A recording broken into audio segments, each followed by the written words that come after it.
My name is Greystone, and I was 31 the day my father gave my brother $1 million and gave me a sentence. We were standing in a rented hall outside Brindle, Pennsylvania. The whole family had come. My father raised a glass, called my brother Ryder up front, and handed him a check to start his own business. Everyone clapped. Then he turned to me calm as a closing door and said, "Go earn your own." I didn't argue. I smiled, thanked him, and sat back down. But what I did with the next 12 months, and what my grandfather did quietly, where none of them could see, is the reason a lawyer would one day slide an envelope across a table and make my father scream like a man losing his mind.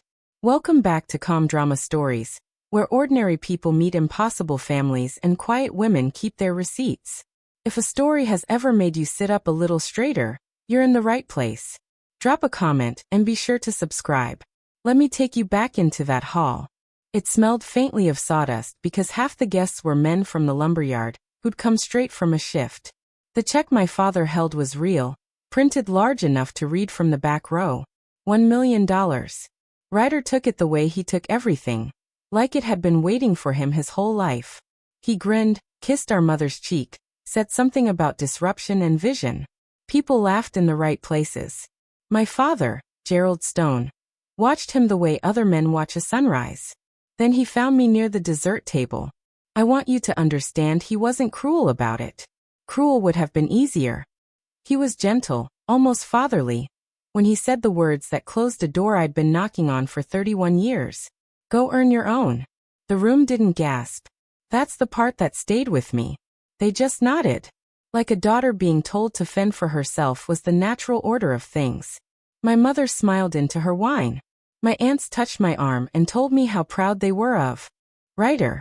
And at the far end of the het sat my grandfather, Walter Stone, 81 years old, the man who'd built the whole lumber business from one truck and a bad knee. When Ryder took the check, the entire room applauded. Walter didn't. He sat with his hands folded, looking at me, and he didn't move them an inch. I noticed. I think he wanted me to. I just didn't understand yet what it meant. Here's the thing. Nobody clapping that night knew about me. None of it surprised me. I'd been reading the room my whole life. In our family, Ryder brought the energy into a space, and I brought the spreadsheets. He was 2 years younger and treated like the firstborn son out of a story. I was the one who did the taxes.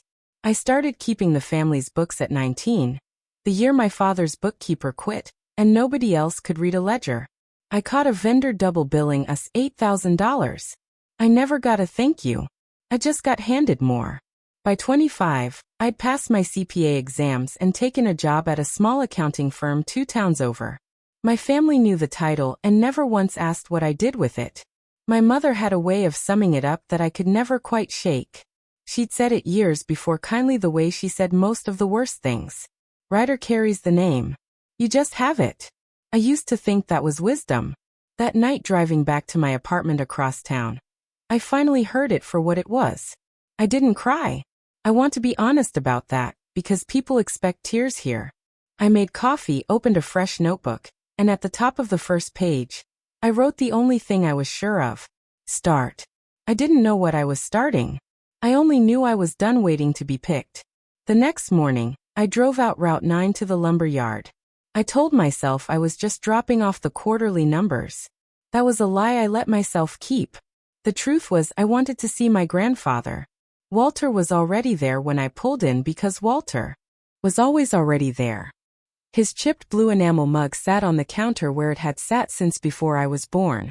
He poured me a coffee I didn't ask for and slid it over without a word. I told him about the check. I told him what Dad had said. I expected comfort, maybe an apology on my father's behalf. Walter didn't do either.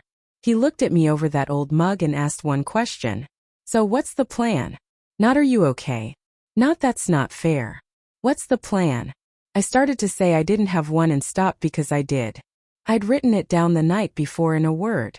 He listened while I talked it through. This half-formed idea of doing for small shops what I'd always done for free for my family. Clean books, smart money, a way out of the hole. When I finished, he was quiet for a moment. Then he said the thing I'd carry like a stone in my pocket for the next year. I'm not betting on the loud one. I'm betting on the one who shows up. Outside, the first rain of the day started to tick against the tin roof of the office. He told me to come back the next day.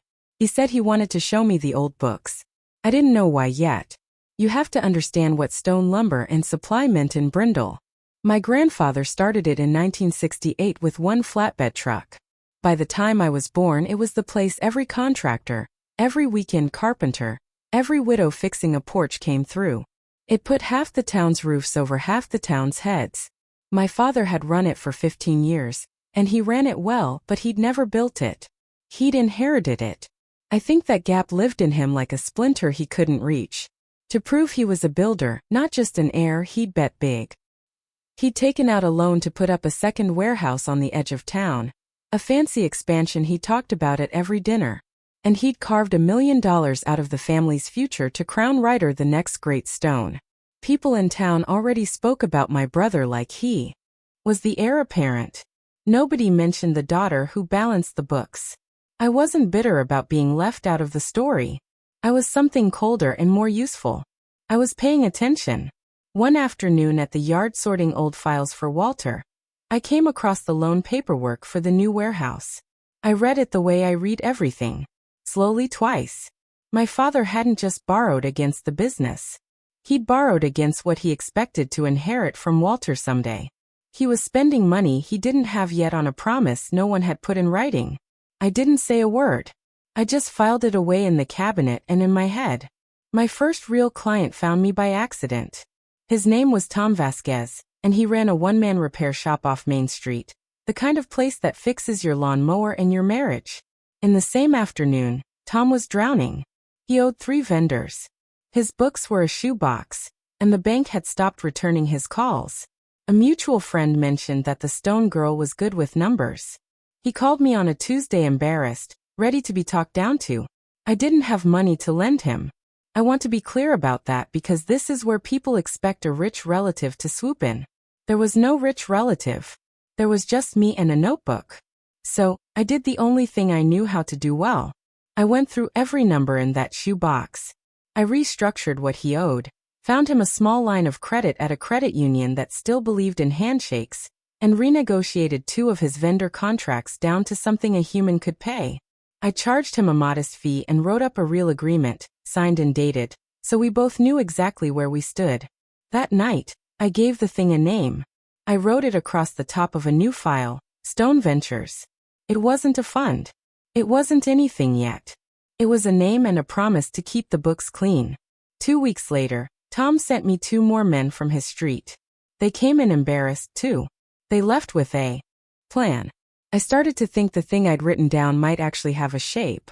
While I was rebuilding Tom Vasquez's shoebox, my brother was throwing a party. Ryder used a slice of his million to launch his venture in style. He leased an office with exposed brick and a wall of glass.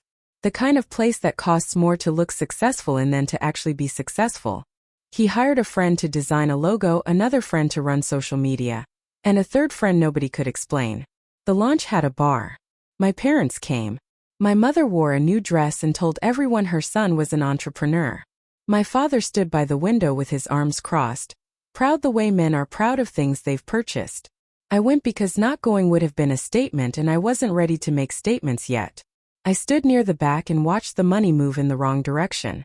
At one point, a man Ryder was courting as an investor drifted over to me, mistaking me for staff and asked a real question about margins. I answered it plainly. He blinked, then asked another and another, and we talked numbers for 10 minutes while Ryder watched from across the room. I saw my brother's smile tighten. He didn't like that the investor was listening to me. He liked it even less when the man shook my hand instead of his on the way out. Ryder found me before I left. You don't have to lurk at my party doing math, he said, smiling for the room. I told him I wasn't lurking. I told him I was learning. If you've ever watched a family pour everything into the loud one while you quietly built something real, you already know how that smile felt. Stay with me. It gets better and it gets earned. Hit subscribe so the next chapter finds you. The whispers started about a month later. They were soft, which is how the worst ones always are. Word went around the family that Grace was bitter, that I was jealous of my brother's gift, that I'd started some little side thing out of spite to embarrass the family. I knew exactly where it came from.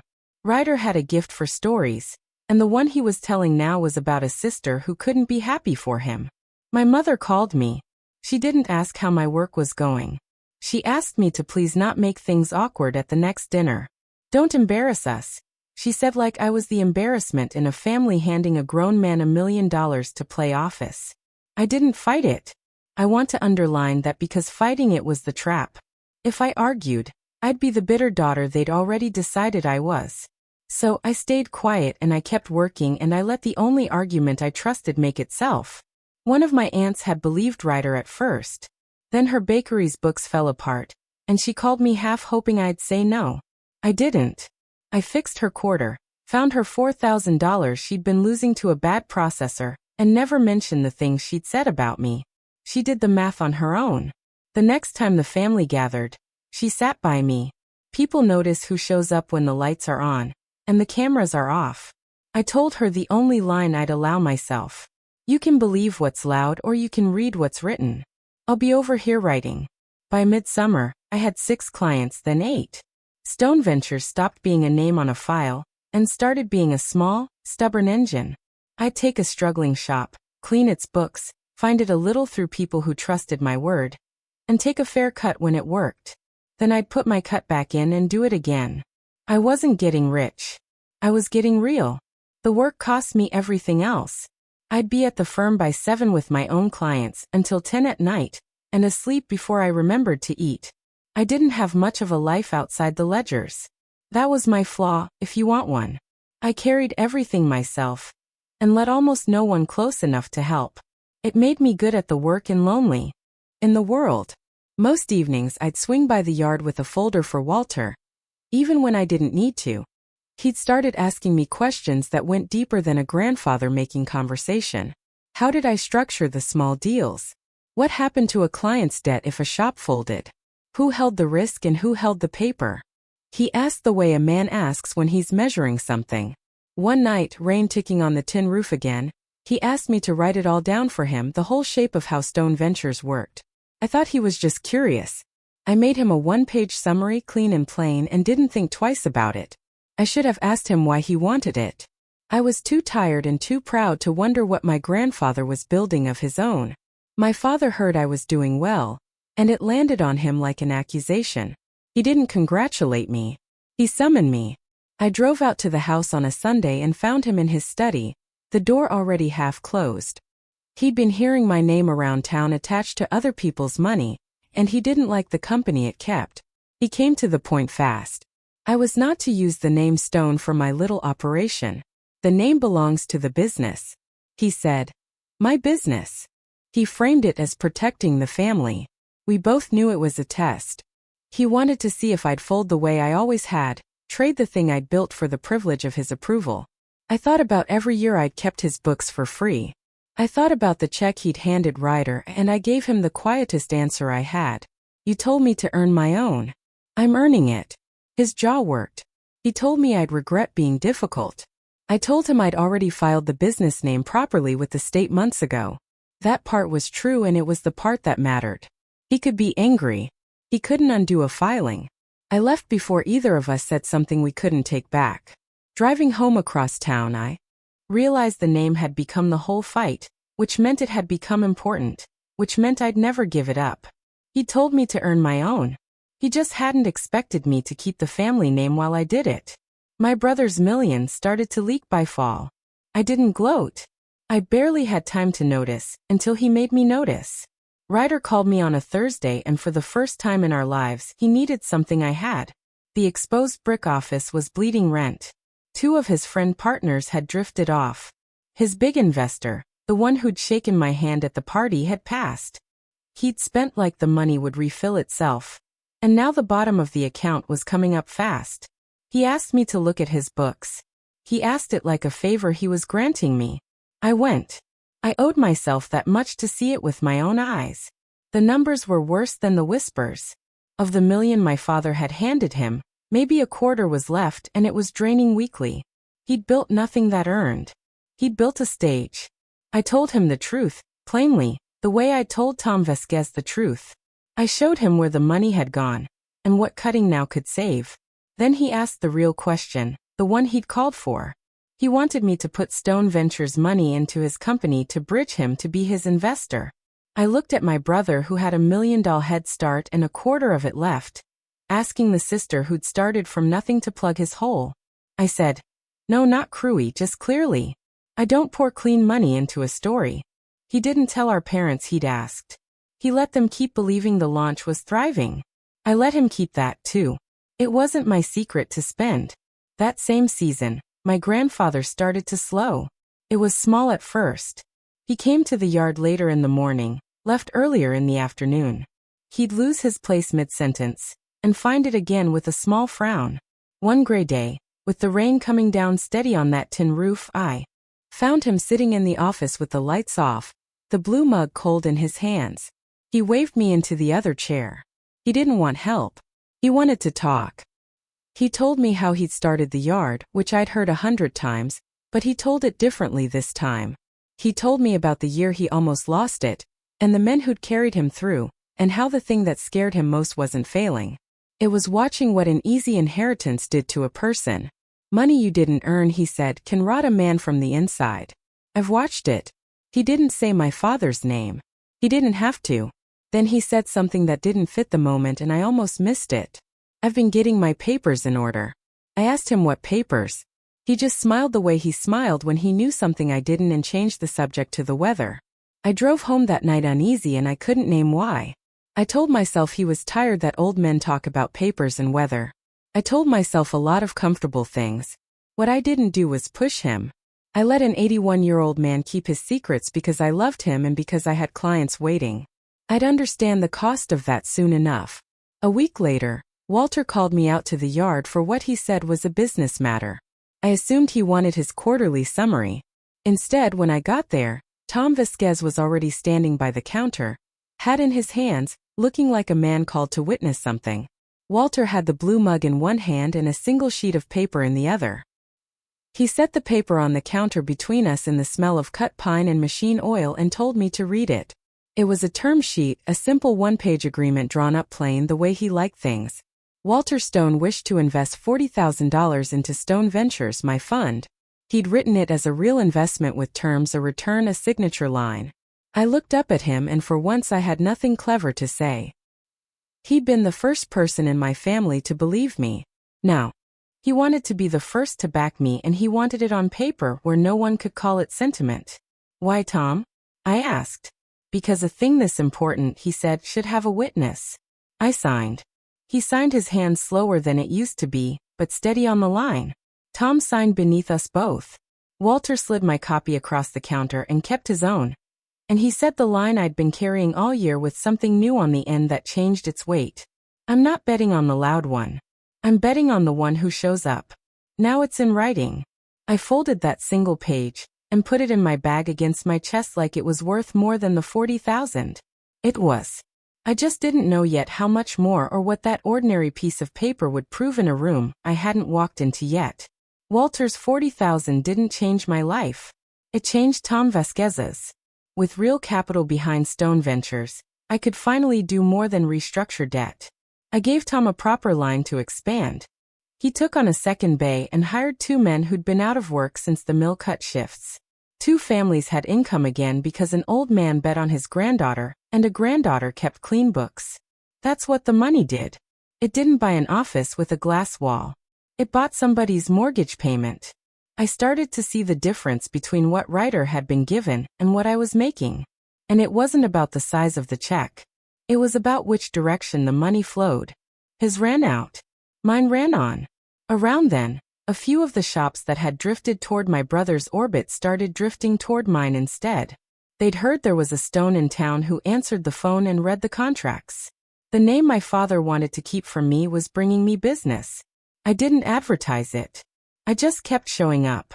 One evening, Tom stopped me on my way out and said something I've never forgotten. "You know, your brother had $1 million, he said. And you've got more shops than him with 40 grand. I told him it wasn't a race. He laughed and said, "Everything's a race. You just don't have to tell the other guy you're running." I drove home wondering how my father would take it. The day he finally noticed I wasn't losing.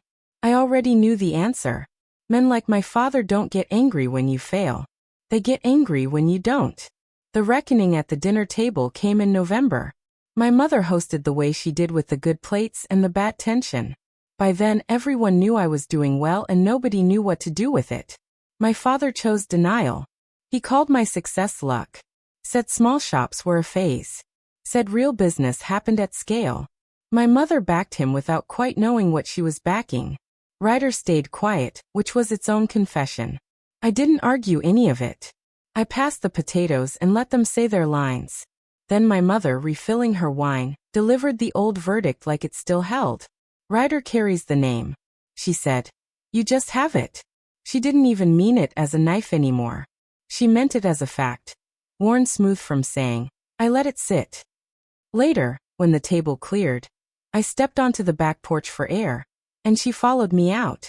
For a moment, she wasn't performing. She looked at the dark yard and said quietly, I grew up in a house where a girl couldn't put her name on anything. Not the deed, not the account. Nothing. It was the closest she'd ever come to seeing me. I waited.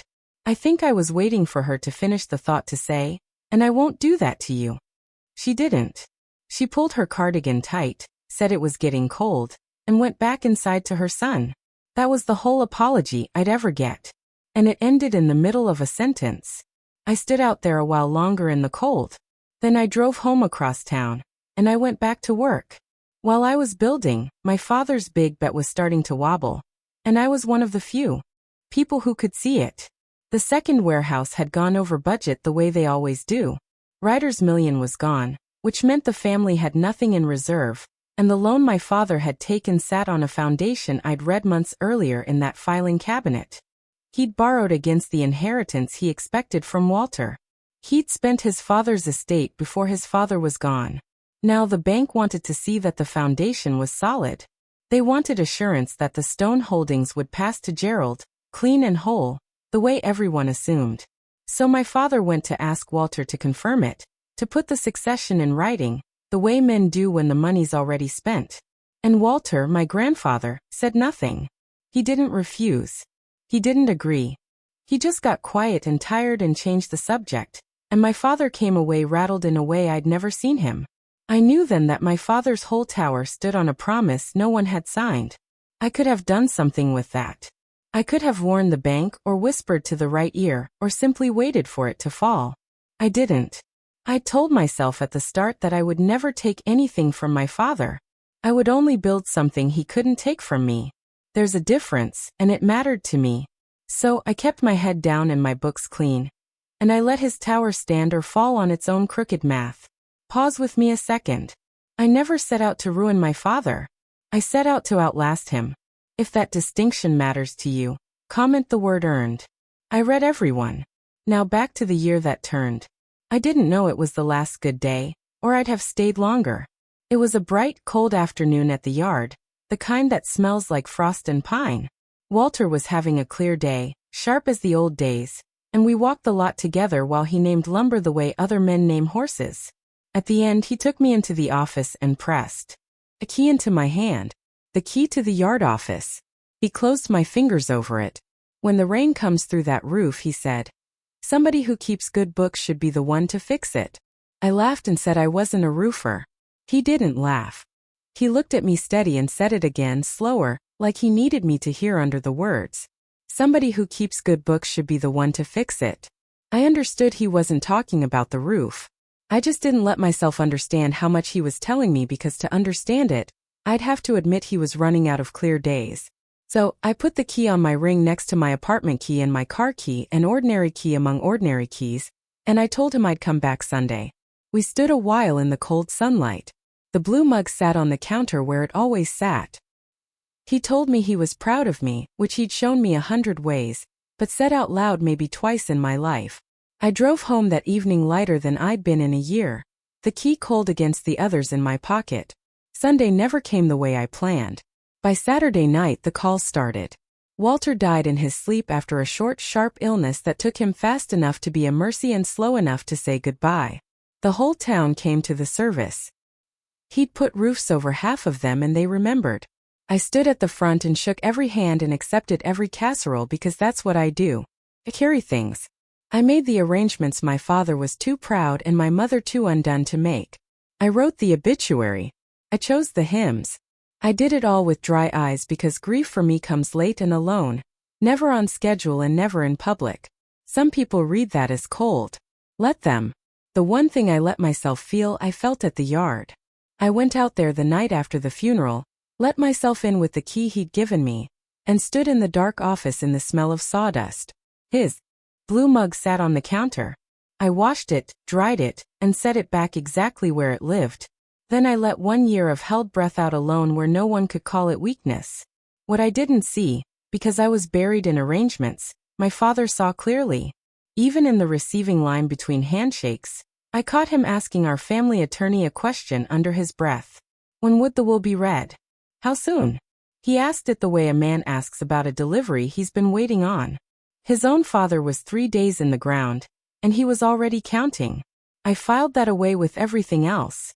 Grief and arithmetic. Side by side in the same man. I should have understood then how frightened he was.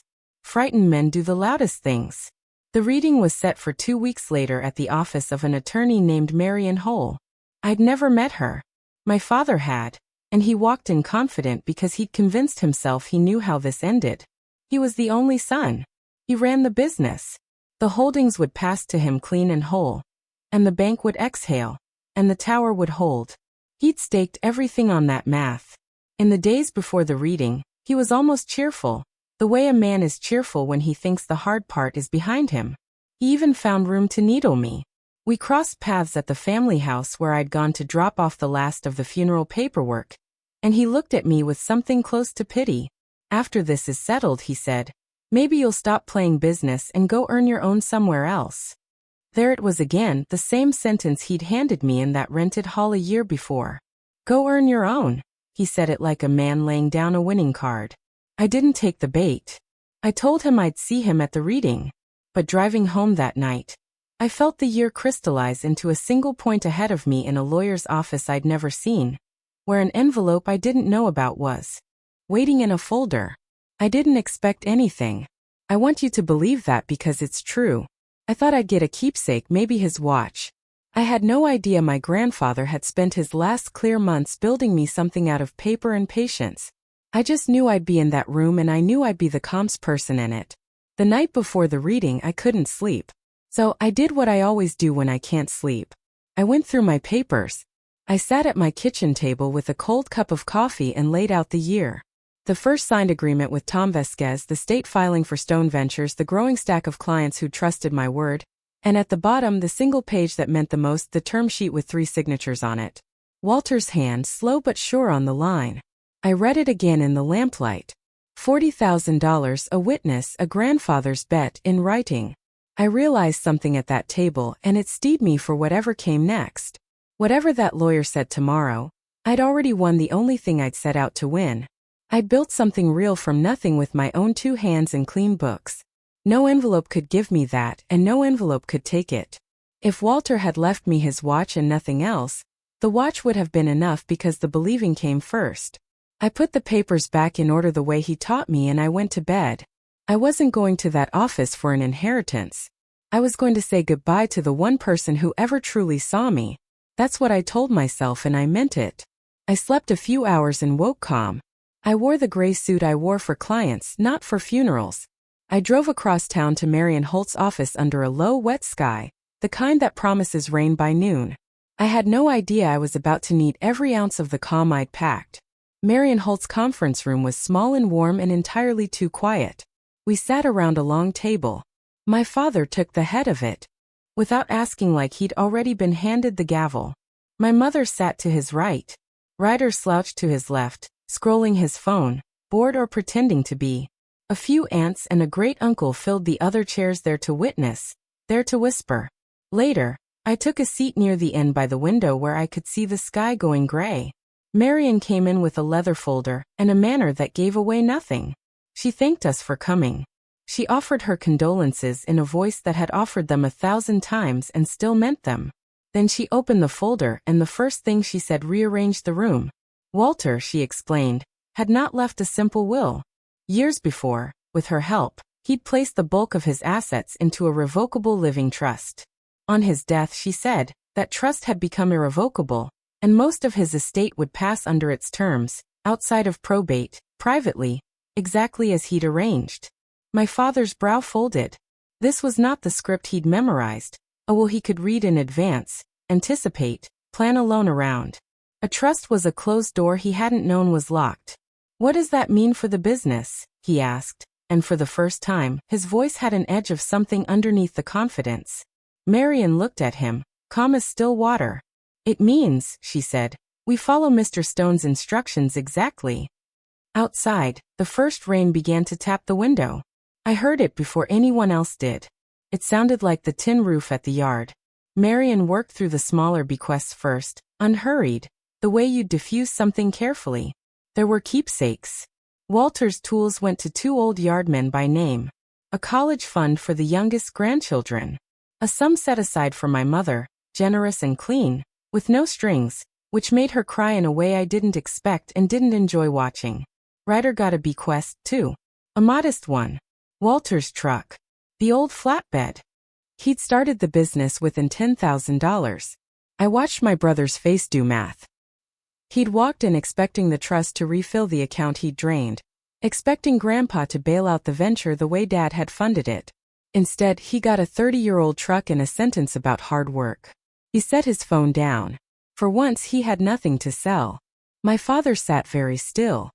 He was waiting for the only line that mattered to him, the line about the business, the controlling stake in stone lumber and supply that his whole tower leaned on.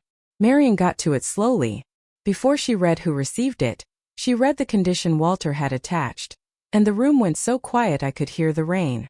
The controlling interest, she said, was to pass to the heir who had during Walter's lifetime built a business or a fund of their own, and had it documented in writing with consideration and a witness. She let that sit. Every head in the room did the same arithmetic, and arrived one by one at the same impossible answer. My father's hands flattened on the table. My mother turned and looked at me, and I understood all at once what a single page in my bag had been all along. Marian reached into the folder and drew out an envelope. My name was on the front in Walter's handwriting. The letters a little unsteady, but unmistakably his. She slid it down the length of the table toward me. It traveled past my father, past my mother, past Ryder, and every eye followed it like it was the last lifeboat. Mr. Stone asked that you open this here, Marian said. In front of everyone. My father found his voice. This is absurd, he said. She kept his books once. That doesn't make her. Marian raised one hand, not unkindly, and he stopped because lawyers in their own conference rooms have a quiet authority that even angry men recognize. Mr. Stone was very specific, she said. Please, Grace. The envelope sat in front of me. I put my hand on it and felt the year press up through the paper. The rented hall, the notebook, the shoebox, Tom Vasquez's hat in his hands, the blue mug, the rain on the tin roof, the slow, steady scratch of an old man's signature on a single page. My father was staring at me with a look I'd never seen on him. Somewhere between fury and fear. And he was right to be afraid, though not of me. He was afraid of what his own father had seen and written and signed in a year when my father wasn't paying attention to anything but his own tower. I slid my thumb under the flap. The room held its breath and so did I. Because whatever was inside, it had my grandfather's hand on it.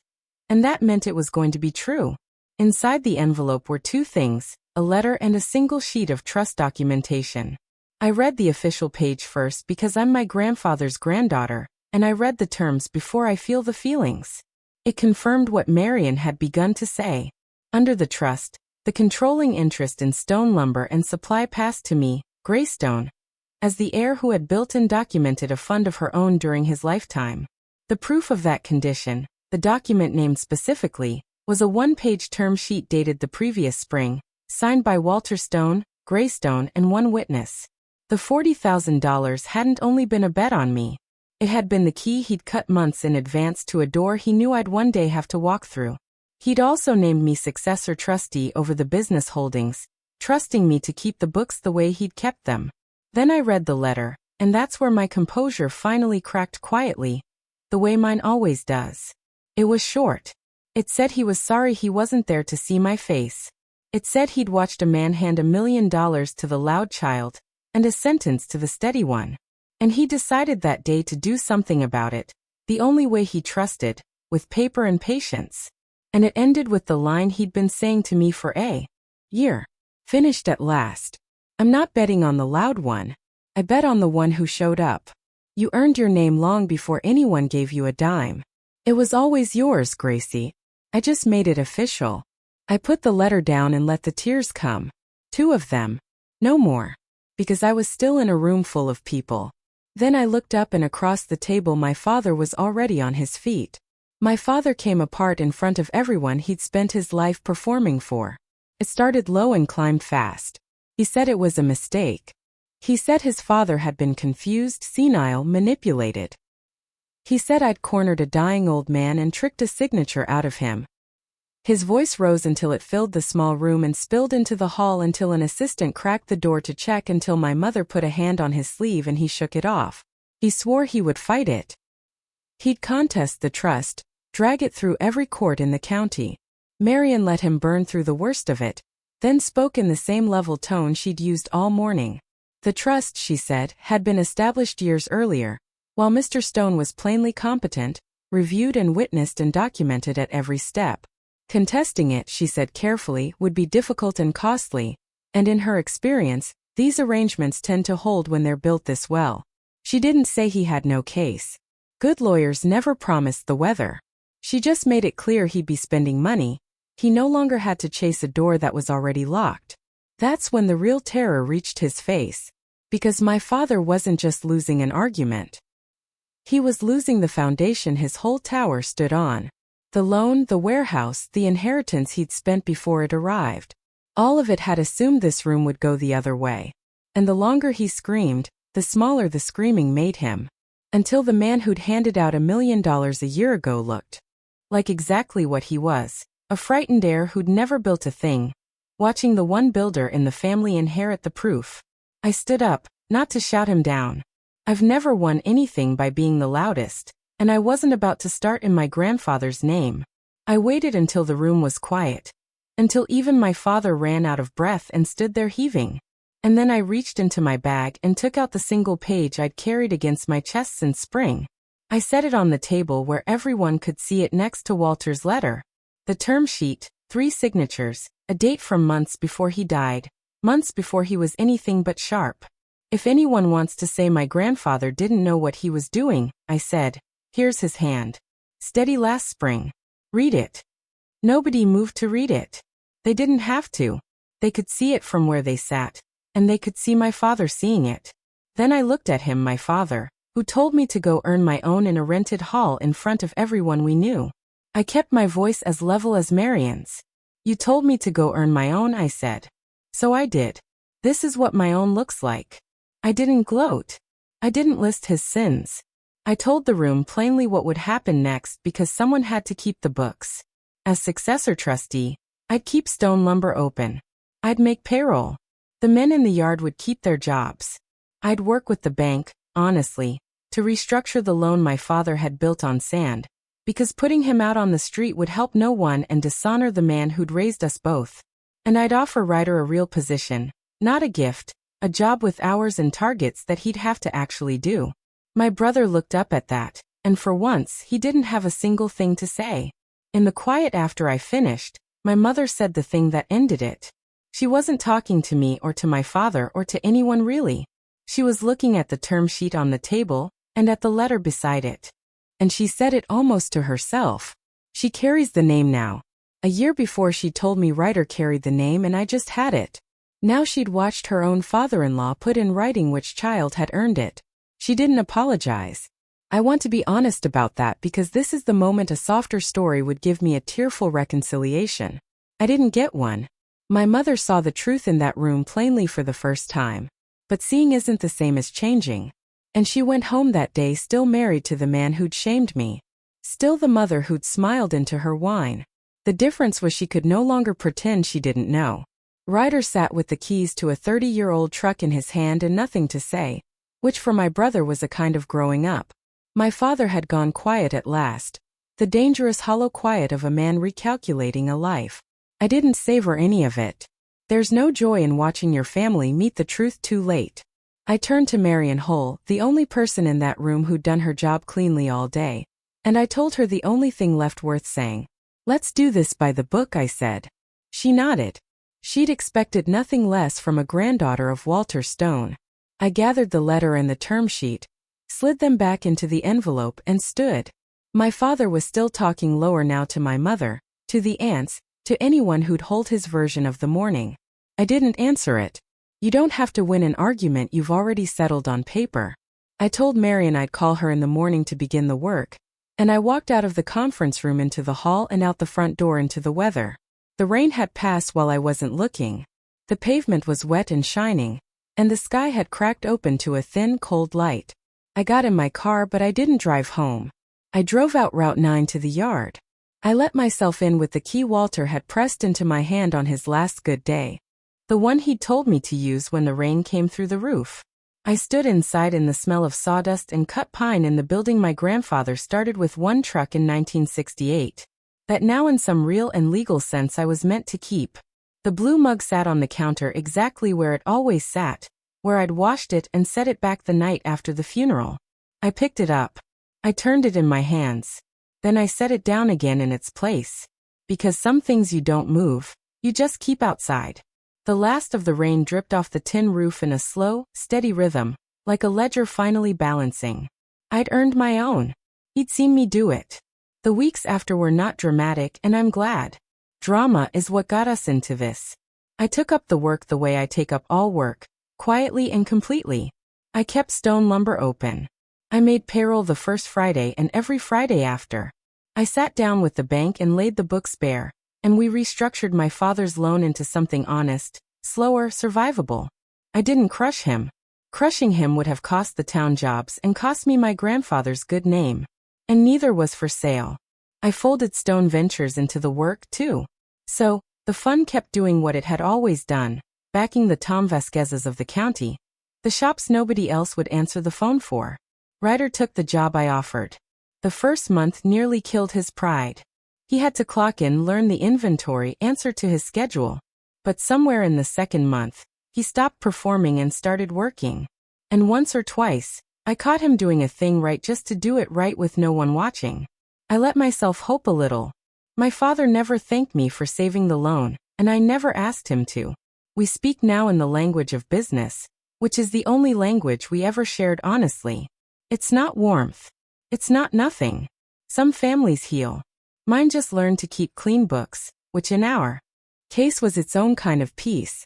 There was one conversation left, and I had it on my own terms. I went to the family house, not summoned this time, and I said what I'd come to say to both my parents at once. I told them I wasn't looking for an apology. I'd stopped needing one somewhere around the second sign client. What I needed going forward was simple, and I wasn't going to bend on it. Honest dealing, clean books, to be treated in every room and every deal from now on as exactly what I'd proven myself to be. My mother nodded small and quiet. The cardigan pulled tight again. My father didn't nod, but he didn't argue either. And from him, that was its own kind of signature. I'm not asking you to be sorry, I told them at the door on my way out. I'm asking you to deal with me straight. That's all I ever asked. Then I drove home across town to my own apartment, to my own quiet, to the life I'd built with my own two hands. Here's what that year taught me, and it's the only lesson I'll hand you. A name that's given to you can always be taken back, but a name you earn yourself with your own two hands and a set of clean books is yours for good. And no announcement in any rented hall can ever call it back. That's my story. One announcement that tried to shrink me. 1 year of quiet work. And one grandfather who put his faith in writing where no one could argue it away.